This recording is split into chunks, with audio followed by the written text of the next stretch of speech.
Andreas Records, one I'll go for now, as Mike and I decide when to return to the studio for new segments. But until then, we press on with some fun segments about our love and our passion for our cassettes, cassette tapes. Yes, welcome to today's special feature on cassette tapes, the cult of cassettes, because they've had a resurgence, yes, and people are buying cassettes these days. It's unbelievable, but true, yes. Now, let me just say how this came about. When we did our episode on our first albums, everyone sent in a photo of a record, whatever it was, but it was George who sent us a photo of him holding a cassette of Metallica's Ride the Lightning, yes. And then in a later conversation with George, he sort of made a comment on one of the albums that I had in the background there. And I said, yes, it's a great album. He goes, yeah, I've got it on cassette. And I go to myself, oh my God, this guy's got such a collection of cassettes. So I'd like to thank George. This is dedicated to George, this episode, because of his encouragement for us to continue loving our cassettes. Thank you very much, George. A bit more about George later. Now, cassettes were always inferior in quality with the record, undoubtedly. But why are people buying cassettes these days? Have they forgotten the way they used to wear out so quickly and the quality was awful? Have they forgotten the way they used to chew into our cassette decks and we meticulously would bring them out so delicately and then use a pencil or a pen to rewind or fast forward them back into the tape, yes, into the cartridge? Have they forgotten how we used to say 5 minutes fast forwarding something or rewinding something to get to the song that we wanted? Short memory, I must say. But I must say that cassettes were convenient in the way that we could take them anywhere. Yes, with those portable cassette decks were easy to carry, whether they were at a picnic or at the beach, we could take our cassettes and listen to it. And remember how revolutionary the Walkman was. Okay, the Walkman came out and we could sort of go for a walk and a jog and listen to our cassettes. So there you are. There's a bit of pluses there, I must say. Yes, we could take cassettes to places where records could not go. Yes. Now, for decades of mine, cassettes lay dormant in boxes in the garage or in the back room. I've taken them out, recently, thank you, George, and I realised, how many albums I bought on cassette that I didn't buy on record. What was I thinking? But before we go on to that, now, let's have a look at why cassettes are on a comeback. Now, yes, they were very, very popular after, Philips introduced them in the 60s. Yes, as an alternative to records. They were a little bit cheaper. Yes, that was an alternative. And I must say, as a teenager, when my cash flow was very limited, I suppose that's why I bought so many cassettes, because of that cost, yes. Now, they're making a comeback because, first of all, some music companies think it's cheaper, much cheaper to release music on cassettes. The margin is much higher in profits, yes. So they're releasing a lot of cassettes, and especially these limited edition cassettes that people rush for to get that limited edition cassette. Yes, the other thing is nostalgia. Some people actually still enjoy a cassette. I know my father listens to cassettes.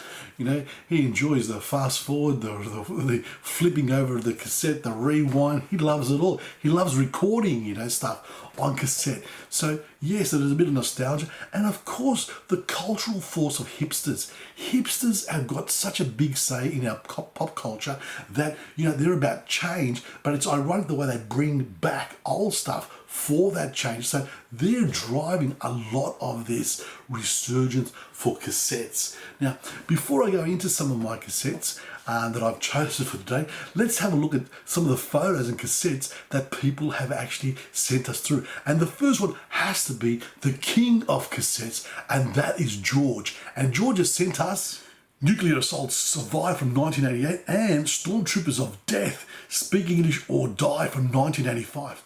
What an eclectic selection of thrash and heavy metal by George. I can only imagine what other gems he has in his vast cassette collection. But next up, we've got Con, who has sent us through Little Richard's Greatest Hits, Jerry Lee Lewis, and the Paul Butterfield Blues Band.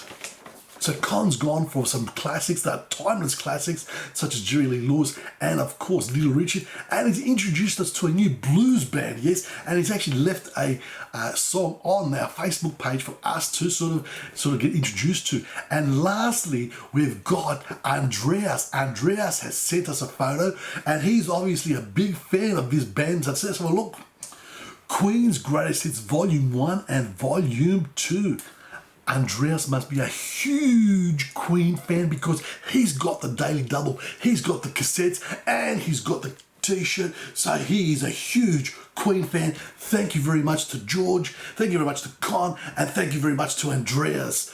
We press on to some of the cassettes that I never bought on record, and I'm trying to figure out why. And like I said to you, maybe it was a cost thing because I was a teenager. We'll go through maybe the possible reasoning why. And first up, I've got a long time, probably why. Last Concert in Japan by Deep Purple Mark IV, released in 1977 and recorded live at the Budokan in Japan. Where else would you record a live album in Japan?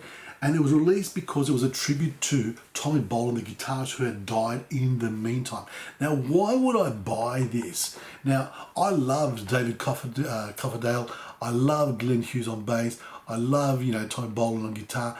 But they're not my favourite Deep Purple, So there's no Richie Blackmore on this, there's no Ian Gillan, and there's no Roger Glover. So maybe I sort of said, okay, yes, I'll buy the cassette and listen to it rather than the album. A lot of controversy because it sort of says a woman from Tokyo, but on the track listings, but it's only a short little piece with John Lord's organ, and that's it. So it caused a lot of controversy among Deep Purple fans. There's lots of regret about this album too. Glenn Hughes much later on said that they shouldn't have released it because Tommy Bolin, he wasn't in fine form on the night, and it didn't come across really good. So I probably bought this because it wasn't my favorite Deep Purple lineup.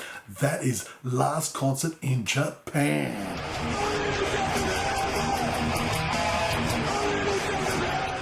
Slayer, yes, Slayer. Raining Blood 1986, South of Heaven 1988. What incredible albums. But at the time, I was more into the other big three, as in Metallica. I was a nut about Metallica. I loved Anthrax. I loved Megadeth. These guys grew on me. So at the time, I must have bought these cassettes because I wasn't really into them, at that point.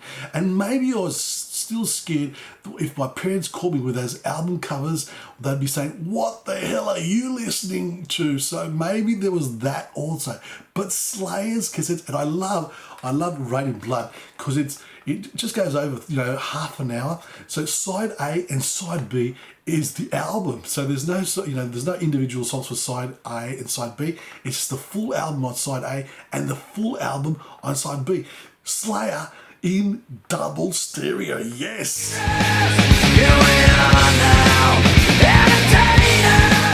Nirvana's Nevermind. What an incredible song Smells Like Teen Spirit was. It blew us away. I remember listening to it and saying, wow, this is amazing. But at the time, I was still listening to, Megadeth's Rust in Peace. I was still a metalhead. So I had no idea what this was all about. I didn't know anything about Nirvana. I really regret buying it now. On album, I should have bought the album back then, but I wasn't, into, Come As You Are, In Bloom. All that came a little bit later. So, I was testing the waters and I just bought the cassette. But what a great album from 1991, Nevermind by Nirvana. Yes.